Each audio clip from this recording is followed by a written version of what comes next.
재림교회 성도들의 장례식에 참여하면 일반 기독교인의 장례식과는 다른 특징이 있다. 그들의 장례식에는 영혼과 관련된 표현이 전혀 없다. 우선 그들은 흔히 사용하는 영안실이라는 표현을 쓰지 않는다. 대신 추모관이라는 단어를 쓴다. 천당이란 단어도, 무덤에 대한 높임말인 유택이라는 단어도 사용하지 않는다. 왜 그럴까?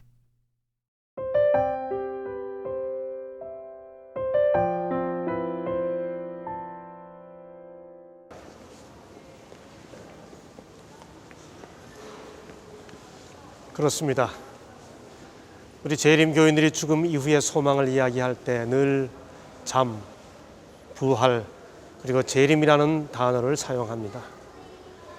그것은 죽음 이후에 우리가 가지고 있는 소망이 대부분의 그리스도인들의 소망과는 다르기 때문에 그렇습니다.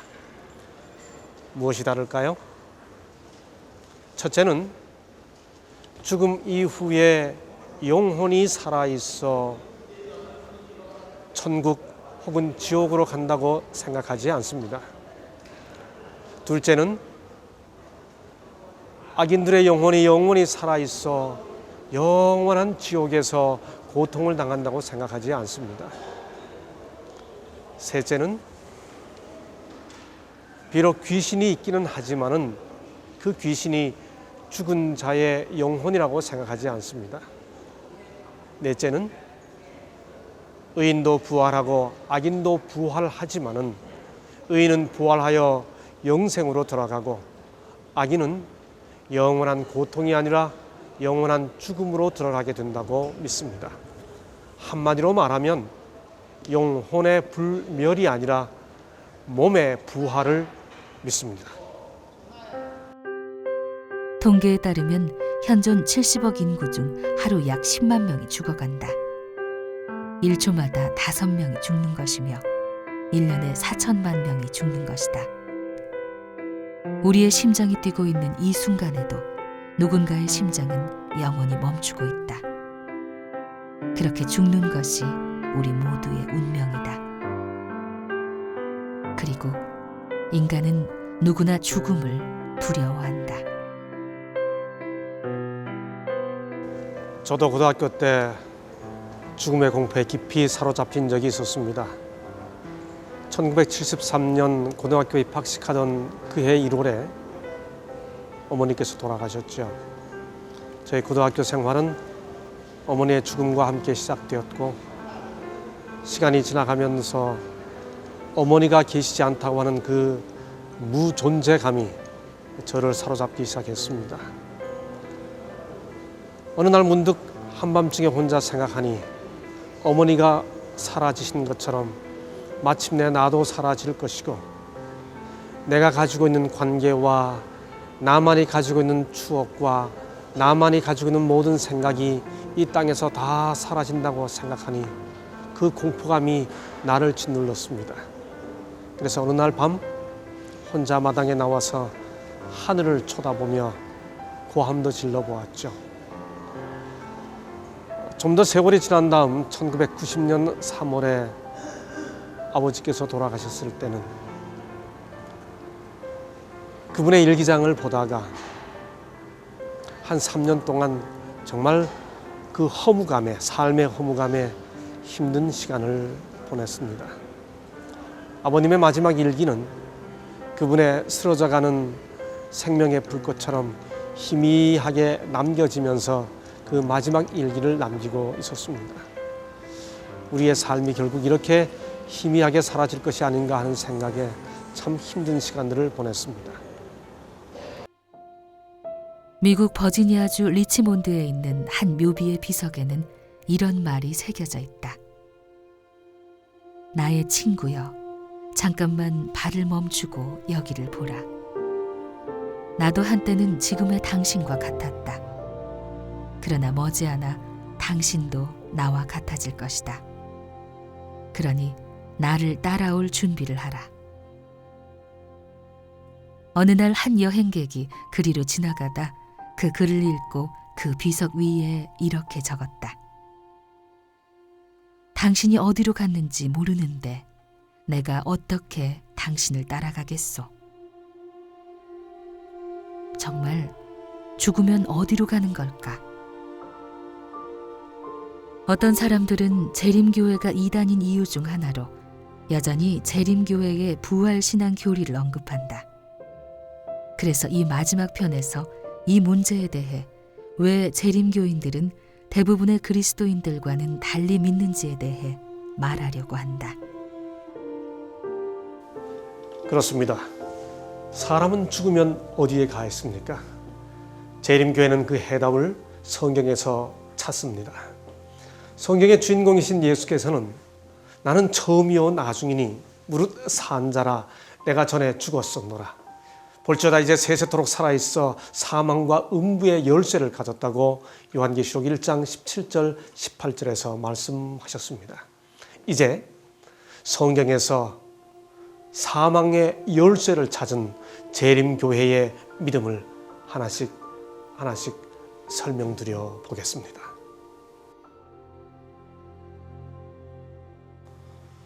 동서고금을 막론하고 사람이 죽으면 영혼이 살아있다고 믿어왔습니다.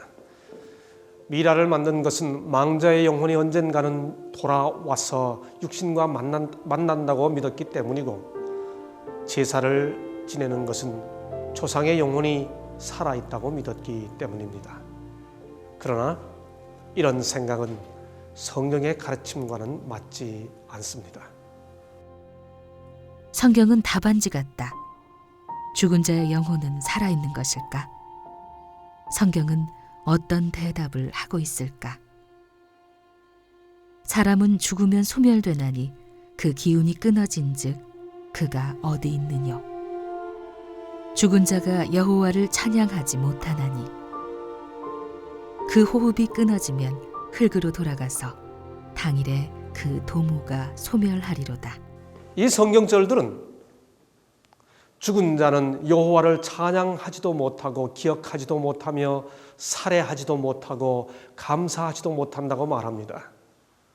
죽은 이후에는 일도 계획도 존재도 기억도 아무것도 없다고 거듭 반복해서 말해줍니다. 그 진술이 너무도 분명하기 때문에 의심의 여지가 없습니다. 그러므로 죽은 자의 영혼이 좋은 곳으로 가서 행복하거나 혹은 지옥으로 가서 고통을 당한다는 생각은 성경의 가르침과 일치하지 않습니다. 이것은 창세기 2장 7절에 기록되어 있는 창조의 원리만 봐도 분명합니다. 여호와 하나님이 흙으로 사람을 지으시고 생기를 그 코에 불어 넣으셔서 사람이 생명이 되었습니다. 그렇다면 아담이 창조되기 전에 그 육신과 몸이 있었습니까? 아니요. 영혼도 없었고 육신도 없었습니다. 아무것도 없던 데서 창조하신 것이 하나님의 창조입니다. 그러므로 시편 146편 4절의 말씀처럼 호흡이 끊어지면 당일에 그 생각이 없어져 흙으로 돌아가는 것이 창조의 원리이며 죽음의 실체입니다. 사람이 죽어도 영혼은 죽지 않는다. 이런 이론을 영혼 불멸설이라고 한다. 그런데 성경은 오직 하나님께만 죽지 아니함이 있다고 한다.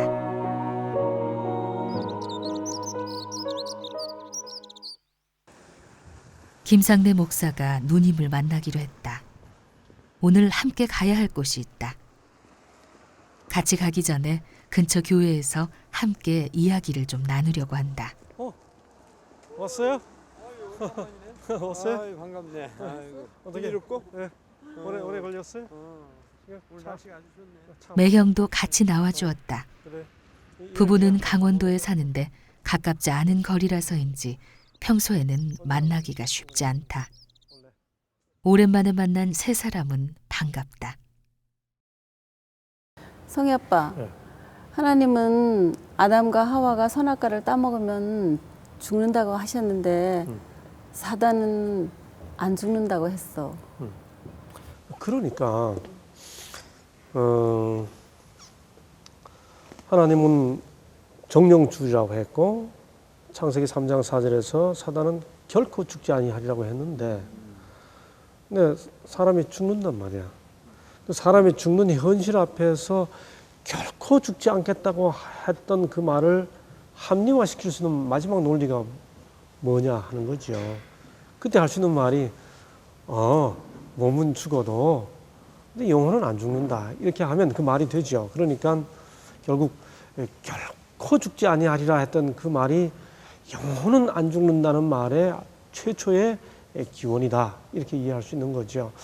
사람의 그 영혼이 사후에도 살아남아 있어 계속해서 뭔가를 하고 있다는 사실을 성경이 도무지 받아들이지 않은 또 다른 증거는 소위 죽은 자의 영혼과 함께 교통한다고 하는 영매자들이 있습니다. 성경에서 신접한 자, 또 뭐 박수, 술객 이런 사람들인데 성경은 처음부터 끝까지 이 영매자들을 도무지 용납하지 마라.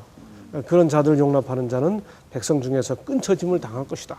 이렇게까지 경고하고 있는 것으로 봐서 이 죽은 자의 영혼과 함께 교통하는 것은 성경이 일체 허락하지 않고 있음을 또 영혼 자체가 있다고 인정하지 않고 있음을 확인할 수 있는 거죠. 성리 아빠. 네. 그런데 말이야 사울이 사무엘이 죽은 후 예. 신접한 여인을 찾아간 후 맞아요. 술법으로 예. 사무엘을 불러내고 만났잖아. 맞아요. 많은 사람들이 오해하고 있는 내용인데 실제로 그 사무엘이 그 죽은 사무엘이 불려냄을 받았느냐 사무엘상 28장에 나오는 이야기입니다. 그런데 우선 역대기에 보면 사울이 나중에 죽게 된 것이 바로 그 사무엘을 불러낸 그 죄 때문에 죽게 되었다. 성경이 그렇게 기록하고 있습니다. 더군다나 사무엘은 살아있는 동안에도 이미 사울이 악한 영에 악령이 그를 사로잡았기 때문에 사무엘이 그를 한 번도 보지 않았습니다. 이사야 8장 20절에 보면 산 자를 위하여 죽은 자에게 구하겠느냐 이런 말씀이 있어요. 산 자를 위하여 죽은 자에게 구하겠느냐. 그러므로 거기 불려온 사무엘은 진짜 사무엘이 아닙니다. 그런데 어떻게 사무엘이 말한 대로 그대로 사울이 죽었냐 이렇게 또 묻는 분들이 있어요. 그것은 핵심이 뭔가 하면 하나님은 언제나 사람을 회개시키지 낙담시키지 않습니다. 그때 올라온 사무엘이 사울을 완전히 낙담시킨 겁니다. 희망을 잃어버리게 한 거예요. 그러므로 소위 그것이 성경에 기록된 고대의 강신술이지 절대로 그 사무엘의 영혼이 살아 올라온 게 아닙니다. 그렇다면 네. 그 때때로 사람들이 죽었다가 살아난 사람들이 천국과 지옥을 갔다 왔다는 그런 여행담을 이야기하곤 하는데 그걸 어떻게 이해해야 될까? 오케이. 나도 그런 테이프 한번 들어본 적이 있는데 그걸 좀 전문적인 용어로 임사체험 혹은 영어로 near death experience라고 합니다. 근데 정말 우선 확인할 것은 정말 그 사람들이 죽었다가 죽은 상태에서 돌아다녀 가지고 다시 살아나서 죽은 동안의 이야기냐 죽을 뻔하던 경험이냐 이걸 구분해야 되고 성경에는 죽었다가 살아난 사람 이야기가 모두 7번 기록되어 있습니다. 근데 예수님이 3번 살린 것, 베드로가 누굽니까? 도르가 살린 것, 그 다음에 바울이 유두거 살린 것, 구약에도 나오고 이렇게 해서 7번 나오는데 그 7번 죽었다 살아난 사람들이 내가 죽어 있는 동안에 뭐 이런 경험을 했다는 이야기가 한 번도 없어요. 특별히 나사로 같은 경우는 죽은 지 나흘 만에 이게 사흘이 지난 다음에 살아났는데도 죽은 동안의 이야기가 하나도 없습니다. 왜 없어요? 한마디로 할 얘기가 없는 거예요. 아무것도 본 게 없는 거예요. 그런데 예수님의 우편 강도의 이야기나 맞아요. 거짓 나사로가 죽어서 나사로 품에 안긴 그런 아브라함 이야기나 품에. 아브라함 품에 그런 맞아요. 그런 이야기를 어떻게 이해할 수 있을까? 잘 물으셨어요. 그래서 핵심적인 질문인데 우선 그 누가복음 23장 43절에 나오는 예수께서 한편 강도, 흔히 우편 강도라고 생각하는데 성경에는 우편 좌편이 없어요. 그래서 한편 강도인데 한편 강도에게 주님께서 내가 오늘 나와 함께 낙원에 있으리라 이렇게 약속하십니다. 만약 그렇다면 우리 주님도 그날 낙원에 가셨어야 돼요. 근데 그로부터 안식일을 지난 그 다음 일요일 아침에 부활하셨을 때 여인들이 예수님을 만지려고 하니까 예수님이 뭐라고 말씀하셨는가 하면 나를 만지지 말라. 내가 아직 아버지께 가지 못하였느니라. 요한복음 20장 17절. 예수님이 안 가신 거예요. 그렇다면 누가복음 23장 43절은 어떻게 이해해야 할 것인가? 거기 이 콤마에 따라서 그 문법적으로 이해할 수 있는데 그 말은 내가 오늘 나와 함께 낙원에 있겠다는 뜻이 아니고 내가 오늘 너에게 일 말하노니 내가 나와 함께 낙원에 있겠다. 다시 말해 구원받으리라는 약속을 허락을 지금 이 순간 하신다. 그런 의미이지 그날 주님이 함께 강도와 낙원에 간다는 뜻이 아니에요. 또 누가복음 16장에 나오는 나사로 이야기는 그게 실제로 천국의 이야기면 심각해집니다. 왜냐하면요. 우선 이 사람들이 영혼이 아니에요. 본문 읽어보면 손도 있고 손가락도 있고 혀도 있고 몸이 다 있어요. 근데 영혼이 무슨 몸이 다 있습니까? 두 번째는 이 사람들이 서로 두 번째 아브라함 품이라고 그랬어요. 이 천당이나 천국이 아니에요. 죽은 모든 사람이 다 아브라함 품에 갑니까? 이 문자적인 의미가 아니죠. 셋째는 이 두 사이의 사람들이 서로 주고 이야기도 할 수 있고 볼 수도 있는데 오고 가지를 못해요. 이게 지금 나사로와 부자 이야기니까 그럴 수 있겠다 싶지만은 이게 가족 사이라면 이게 어떻게 되겠습니까? 네? 아무리 이 땅에서 뭐 남편이 미웠다 할지라도 사랑하는 부부가 있는데 그 사랑하는 부부가 남편이 예수님을 모르고 죽을 수 있잖아요. 근데 아내는 아브라함 품에 있고 남편은 저기 있는데 내려다 보는데 물 좀 달라 그러는데 못 줘요. 그게 천국입니까? 그런 걸 가리켜 살아있는 주옥이기 때문에 생주옥이라고 그래요. 이건 비유입니다. 네. 누가복음 16장 읽어보면 예수님께서 하나님과 재물을 겸하여 섬기지 못한다 이런 교훈을 주셨어요. 그러자 이 말을 들은 바리새인들이 16장 누가복음 16장 이 비유 바로 서너 절 앞에 보면 바리새인들은 부자라 이를 듣고 비유권을 그렇게 말합니다. 그러니까 바리새인들이 왜 비웃었느냐? 재물과 하나님을 겸하여 섬길 수 없다는 말을 듣고 왜 비웃었는가 하면 그 사람들은 부자는 하나님께 축복을 받았다고 생각했고 축복을 받았기 때문에 당연히 내세도 보장되어 있다고 생각했어요. 그래서 예수님의 교훈을 비웃은 거예요. 그 비웃는 바리새인들에게 주님께서 부자라고 당연히 내세가 보장된 게 아니기 때문에 하나님 말씀 따라 순종해야 된다.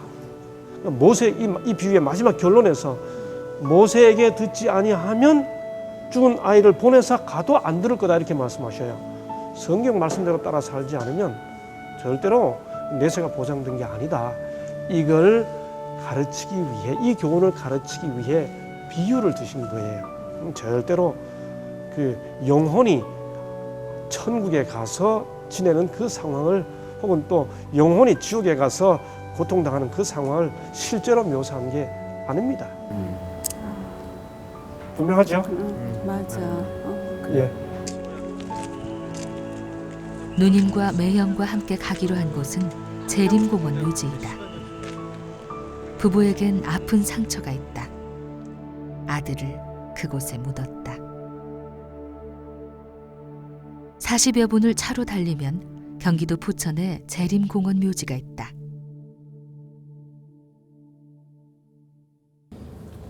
만일 사람이 죽은 이후에 의식도 없고 존재가 없다면은 사람이 죽는다는 것이 완전히 끝나는 것인가? 아니에요. 영혼의 불멸을 믿지 않는다는 말이 소망이 없다는 뜻이 아니에요. 성경은 영혼이 불멸한다는 것을 말하는 것이 아니라 이 몸의 부활을 약속하고 있는 거죠. 고린도전서 15장 소위 부활장도 끊임없이 반복해서 말하는 게 몸의 부활에 대한 약속이거든요. 사실 오스카 쿨만이라는 신학자가 있습니다. 아주 세계적으로 유명한 신학자인데 그도 말하기를 영혼의 불멸인가 몸의 부활인가 이런 논문을 썼는데 그 논문에서 뭐라고 밝혔는가 하면 영혼의 불멸을 믿는 것은 헬라 사상으로 성경의 몸의 부활 사상과 맞지 않는다. 그게 그 논문의 결론이에요. 그러므로 성경이 그리스도인들의 그 죽음 이후에 대한 소망으로 주고 있는 성경의 약속은 부활입니다. 죽고 난 이후에 영혼이 계속해서 살아있다고 하는 것에 대한 약속이 아니고 몸이 부활한다 하는 거죠. 사실 뭐 매형이나 누나나 어려운 일을 겪어도 그 부활의 약속 때문에 지금 이기면서 사시는 거 아니에요? 아멘. 예. 인간은 너나 할 것 없이 죽기를 무서워한다. 그래서 역사적으로 모든 것을 가진 권력자들은 죽음을 이겨보려 했다. 진시황도 불로초 불사약을 찾았었고 10만 명의 장정이 20년 동안 동원된 이집트의 피라미드, 경탄을 자아내게 하는 인도의 타지마할도 모두 죽음 없는 삶에 대한 동경의 산물이다. 죽음을 해결하려던 권력자들은 거대한 무덤을 남겼지만 예수의 무덤은 작고 초라한 빈 무덤이었다.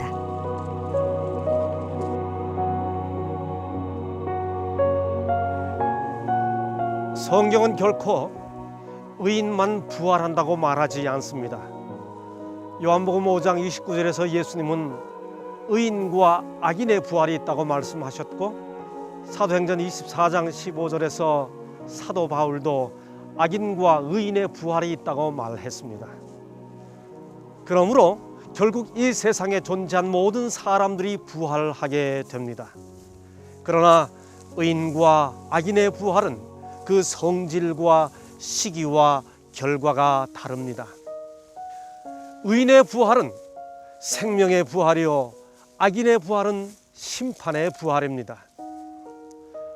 의인의 부활은 예수님 재림할 때 있으며 악인의 부활은 그로부터 1000년 후에 있습니다.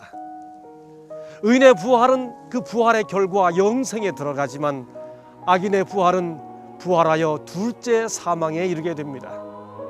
아니 그렇다면 어차피 둘째 사망에 이르게 될 악인의 부활은 왜 부활합니까?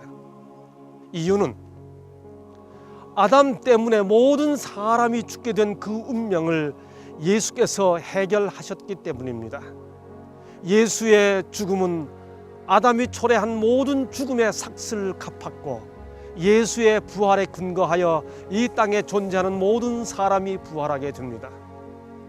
오늘 우리가 이 땅에서 죽는 첫 번째 죽음은 아담이 초래한 죄 때문에 죽는 죽음이지만은 모두가 부활하는 것은 예수의 부활에 근거해서 모두가 부활하고 둘째 사망을 당하게 되는 그 죽음은 아담 때문에 죽는 것이 아니라 예수를 거절한 자기 죄 때문에 죽는 것입니다.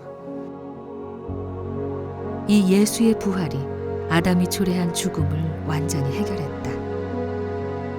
예수께서는 말씀하셨다. 나는 부활이요 생명이니 나를 믿는 자는 죽어도 살겠고. 그러므로 둘째 사망은 용서를 받지 못해서가 아니라 용서를 거절했기 때문에 당하는 것입니다. 많은 사람이 묻습니다. 둘째 사망 불못이 무엇이냐고요. 요한계시록 20장 14절은 이렇게 말합니다. 사망과 음부도 불못에 던지우니 이것은 둘째 사망 곧 불못이라. 사망과 무덤이 던지우는 것이 둘째 사망입니다. 사망이 사망하는 것이 둘째 사망입니다. 사망이 끝나는 것이 둘째 사망입니다. 다시는 죽음이 없어진다는 의미입니다. 여기 이 불못은 영원히 악인이 고통당하는 불못이 아닙니다. 분명히 말합니다. 죄의 삭슨 사망이라고 성경이 말합니다. 그러므로 영생의 반대는 영사 혹은 영멸이지 영원한 고통이 아닙니다. 우리를 둘러싼 공기가 달라졌다. 이곳은 참 조용하다. 아까부터 왜 이곳에 왔는지 묻고 싶었다. 벌써 8년째인가? 이제 오늘 3월 18일이 만 8년이야. 3월 18일 2003년이었지. 2003년. 벌써 8년. 8년이 지났지만 날짜가 또렷하다. 부부는 교통사고로 아들을 잃었다. 2003년 영국에서였다. 영국 뉴볼드 대학에서 유학하던 22살의 꽃같은 아들이었다. 22살 한승원. 그 후 승원의 부모는 모든 조의금을 대학을 위해 장학금으로 기부했다. 아들은 참 착했다. 얼마나 착하고 좋은 사람이었는지 그의 죽음 앞에 많은 이들이 아쉬워하며 울었다. 아들의 평소 행실과 모본 그리고 부모의 그리스도인 감화를 통해 대학과 친구들은 그를 기념하기 위한 기념의자와 그의 이름으로 장학금을 만들었다.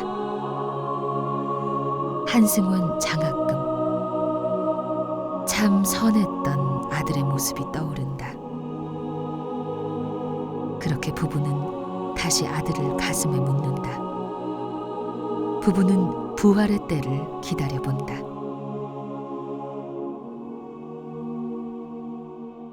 우리에게는 이런 소망이 있습니다. 나는 부활이요 생명이니 나를 믿는 자는 죽어도 살겠고 무릇 살아서 나를 믿는 자는 영원히 죽지 아니하리니 이것을 내가 믿느냐. 예수님의 이 질문이 우리 모두에게 던져지는 질문입니다. 우리 주님은 우리에게 부활의 생명을 약속하셨습니다. 이 성경의 약속이 모든 성경의 약속의 절정입니다. 이 아름다운 소망이 우리 모든 하나님을 사랑하고 우리 함께 더불어 살아가는 모든 이웃들의 약속이 되기를, 여러분의 것이기를 되기를 정말 간절히 소망해 마지 않습니다. 감사합니다.